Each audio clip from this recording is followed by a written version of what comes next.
ఆరోగ్యశ్రీకి సంబంధించి జగన్ హయాంలో 600 కోట్లో, 700 కోట్లో బకాయి ఉంది. దాని మీద పుంకాను పుంకాను కథనాలు రాసి ఈ 18 నెలల్లో 10 పైసలు ఇవ్వల.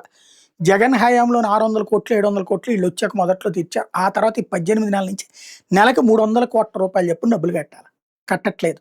పైగా ఇప్పుడు ఆరోగ్యశ్రీ చాలా ఆసుపత్రులు వదిలేసినాయి. మా దగ్గర లేదు అని చెప్పేస్తున్నారు. ఎందుకు అంటే డబ్బులు ఇస్తారో లేదో తెలియకపోగా యూనివర్సల్ కార్డ్ తీసుకొస్తాం, అది ఇన్సూరెన్స్ కంపెనీలతో లింక్ చేస్తామంటే ఇక అట్లయితే తమకేమో లాభం వస్తుంది అన్నట్టు. ఇంకోటి ఈ డబ్బుల పరిస్థితి ఏంటో చెప్పట్లేదు. ఇప్పుడు సాక్షి దీని మీద కొత్త కథనాన్ని ప్రొజెక్ట్ చేసింది. ఆరోగ్యశ్రీ నెట్వర్క్ ఆసుపత్రులను చంద్రబాబు సర్కార్ మరోసారి మోసం చేసింది. ఆరోగ్యశ్రీ బకాయిలు వన్ టైం సెటిల్మెంట్ చేస్తామన్న ప్రభుత్వం నెట్వర్క్ ఆసుపత్రులను ఎత్తున భస్మాసురాస్త్రం పెట్టేందుకు ఎత్తించి భంగపడింది. ప్రభుత్వం తమ బకాయిల మొత్తంలో కొంత తగ్గిన ఒప్పందం మేరకు ఒకేసారి అందుతుందని ఆసుపత్రుల యాజమాన్యాలు ఓటీఎస్కి అంగీకరించగా బకాయిల మొత్తాన్ని బ్యాంకుల ద్వారా రుణాల రూపంలో ఇప్పిస్తామని తిరకాసు పెట్టడంతో యాజమాన్యాలు మండిపడుతున్నాయి. నెట్వర్క్ ఆసుపత్రులు 3,000 కోట్లకు పైగా చంద్రబాబు సర్కార్ బకాయి పడింది.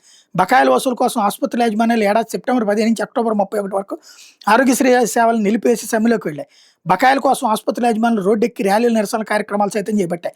నేపథ్యంలో వైద్య శాఖ మంత్రి వై సత్యకుమార్ ఉన్నతాధికారులు నెట్వర్క్ ఆసుపత్రుల ప్రతినిధులతో చర్చలు జరిపారు. బ్యాంకుల నుంచి రుణాలు తెచ్చి ఆసుపత్రుల బకాయిలన్నీ ఓటీఎస్ చేస్తామని హామీ ఇచ్చారు. ఓటీఎస్ ప్రతిపాదనకు సీఎం చంద్రబాబు అంగీకరించినట్టు వెల్లడించారు.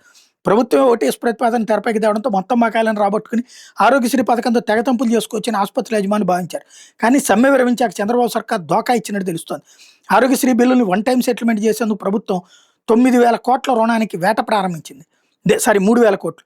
అధికారులు ఇప్పటికే 4 సార్లు బ్యాంకర్లతో సమావేశమయ్యారు. ప్రభుత్వం షూరిటీ ఉంటుందనే ఉద్దేశంతో మొదటి భేటీలో బ్యాంకర్ల అధికారులు చెప్పిన ప్రతిపాదనకు ప్రాథమికంగా సానుకూలత తెలిపారు. రెండో భేటీలో ప్రభుత్వం షూరిటీ ఉండబోదని, ఆరోగ్యశ్రీ ట్రస్ట్ మాత్రమే షూరిటీ ఉంటుందనే విషయాన్ని అధికారులు వెల్లడించడంతో మెజారిటీ శాతం బ్యాంకులు రుణాలు ఇచ్చేందుకు వెనక్కి తగ్గినట్టు సమాచారం. 2 బ్యాంకులు మాత్రం ప్రభుత్వం లెటర్ ఆఫ్ కన్సెంట్ ఇస్తే నేరుగా ఆసుపత్రులకు రుణాలు ఇస్తామని చెప్పిన తెలిసి ఇదే ప్రతిపాదన అధికారులు ఆసుపత్రుల ముందుంచగా ప్రభుత్వం నుంచి మాకు రావాల్సిన డబ్బులకు మేము రుణాలు పొందడం ఏంటి, బ్యాంకుల్లో మేము నేరుగా రుణాలు తెచ్చుకోగలం, మీరేం మాకు మధ్యవర్తిత్వం చేయని అవసరం లేదని తెగేసి చెప్పినట్టు సమాచారం. తామే ప్రైమరీ పార్టీగా ఉండి రుణాలు తీసుకుంటే భవిష్యత్తులో బ్యాంకులు రుణాలు తిరిగి చెల్లించమని తమ పేక మీద కత్తి పెడతాయని యాజమాన్యాలు తిరగబడ్డంతో ప్రభుత్వ ఎత్తుగడ బెడిసికొట్టింది.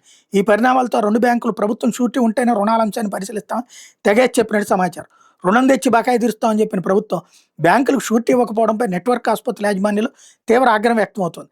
గతంలో బకాయిల కోసం సమ్మె చేసిన సమయంలో కళ్ళబొలి హామీలు ఇచ్చి మోసం చేశారని, ఇప్పుడు అదే జరిగిందని ఆసుపత్రుల యాజమాన్యాలు ప్రభుత్వంపై ఆగ్రహ విషయాలు వ్యక్తం చేస్తున్నాయి.